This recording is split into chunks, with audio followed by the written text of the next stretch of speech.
گا اے موت تیرا شکریہ، اے موت تیرا شکریہ کہ تو نے مجھے اپنے دامن سے لپیٹ کر مصطفیٰ کے قدموں میں پہنچا دیا۔ اے موت تیرا شکریہ، کیا بات ہے۔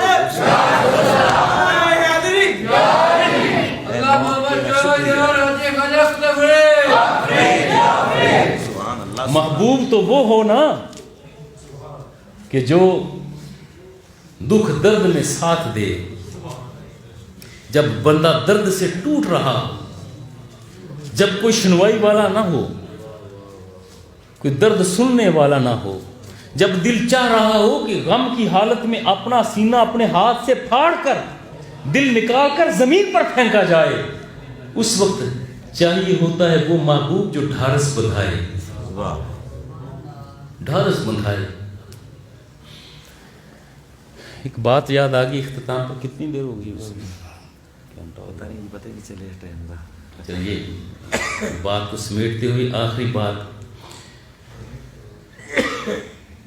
مجھے یہ سعادت حاصل رہی ہے الحمدللہ کہ مسلسل 16 سال تک قبلہ ابا جی حضور رحمۃ اللہ تعالیٰ علیہ کے ساتھ حج کی حاضری پر حاضر ہوتا رہا۔ سبحان اللہ، سبحان اللہ۔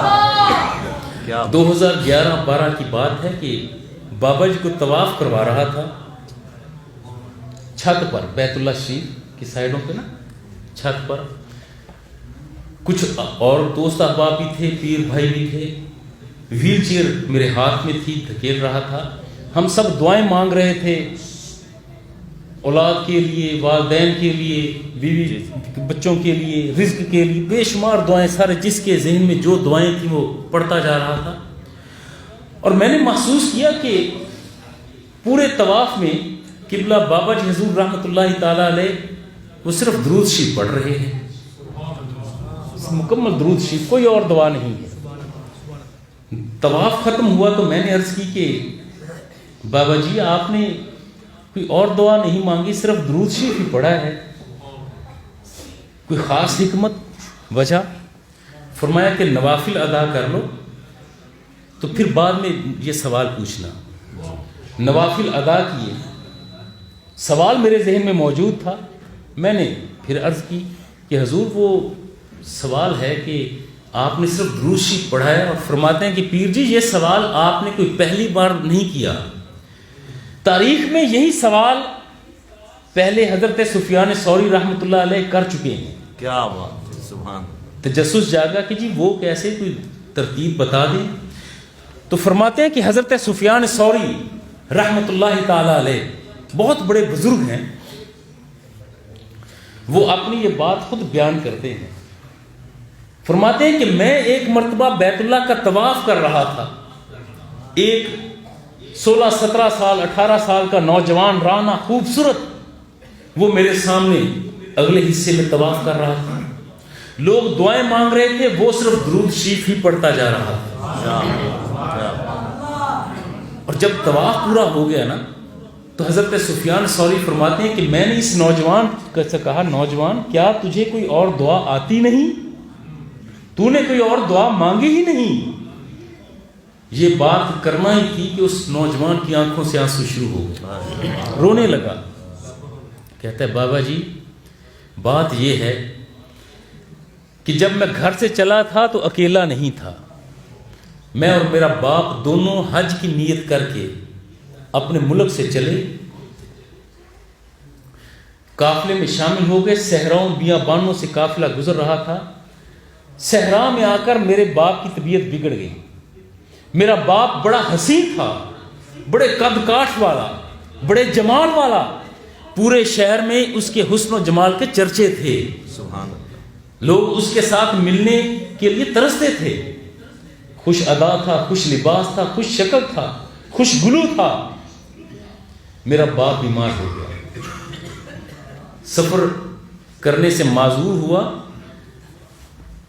تو قافلے والوں نے کہا کہ بھی ہم آہستہ چلتے ہیں کہ تم دونوں باپ بیٹا بیٹھ جاؤ یہاں پر، جب یہ درست ہو جائے تو پیچھے آ کر مل جانا۔ میں اپنے باپ کو لے کر بیٹھ گیا، قافلہ نگاہوں سے اوجھل ہو گیا، میرے باپ کی طبیعت اور بگڑنے لگی۔ حسین تو تھا، خوبصورت، اونچا لمبا قد کاٹ والا، مگر اب اس کی آخری ہچکیاں شروع ہوئی، اس کے دل کی دھڑکن بے ترتیب ہوئی، رگوں میں خون کی روانی رکنے لگی، سانس کی ڈور ٹوٹنے لگی، اس کے بدن نے جھٹکے لیے، روح پرواز کر گئی۔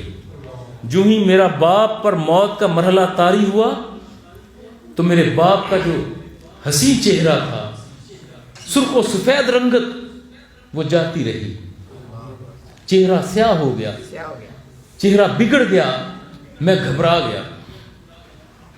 میرا باپ ہے، کوئی دیکھ لے گا تو کیا کہے گا کہ اس کا چہرہ اتنا بھیانک۔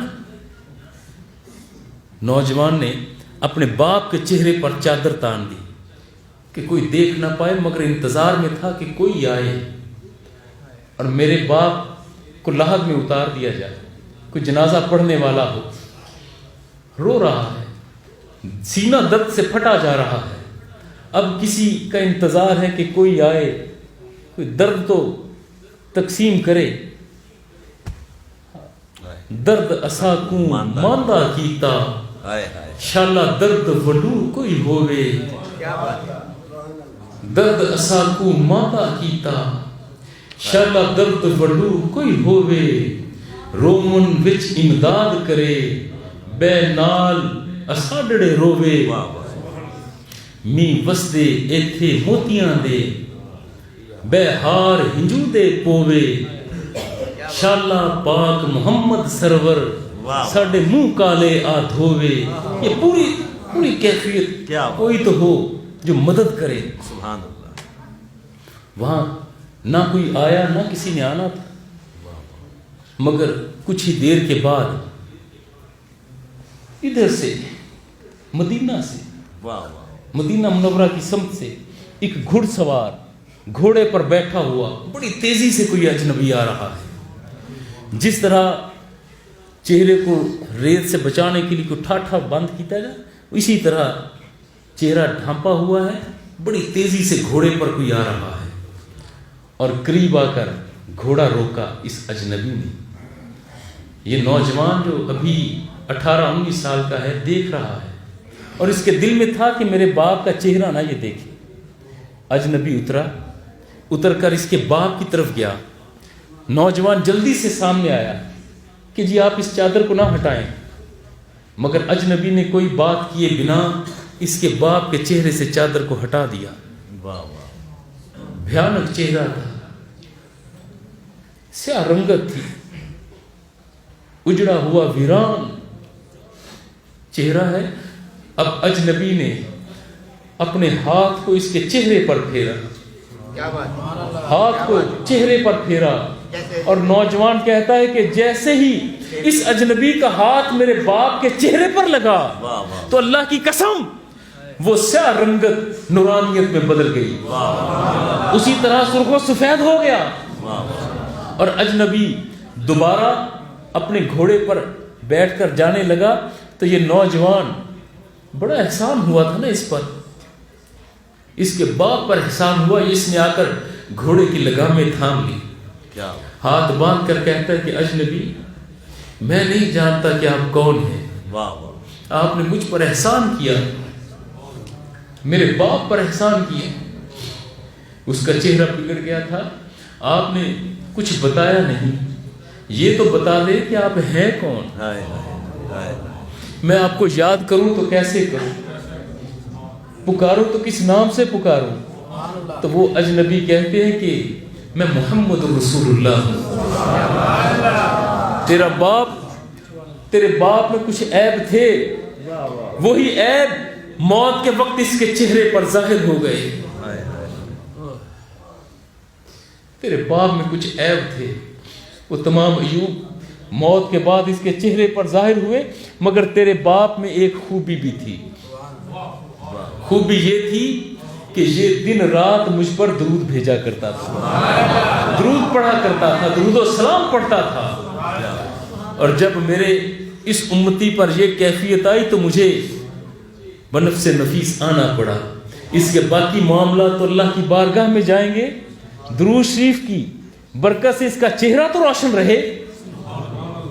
وہ تمام محبوب ہو، وہ ہے جو اوکھے ویلے کم آئے،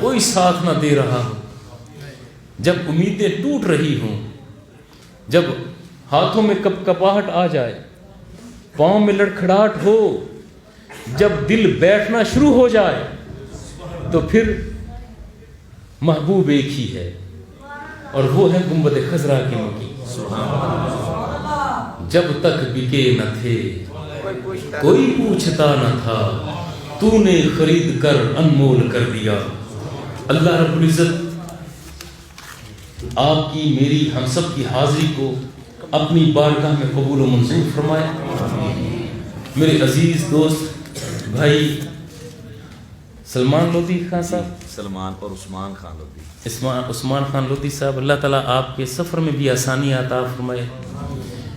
یہ دوست احباب جو بیٹھے ہیں، محبوب کی محفل کو جس طرح سجایا ہے، اللہ تعالیٰ آپ کے دلوں کو اسی طرح سجا دے، آپ کی روحوں کو سجا دے، آپ کی سوچ اور فکروں کو سجا دے، آپ کے گھروں کو سجا دے۔ وصلی اللہ تعالیٰ علی خیر خلقہ محمد وبارک وسلم وصلی علیہ۔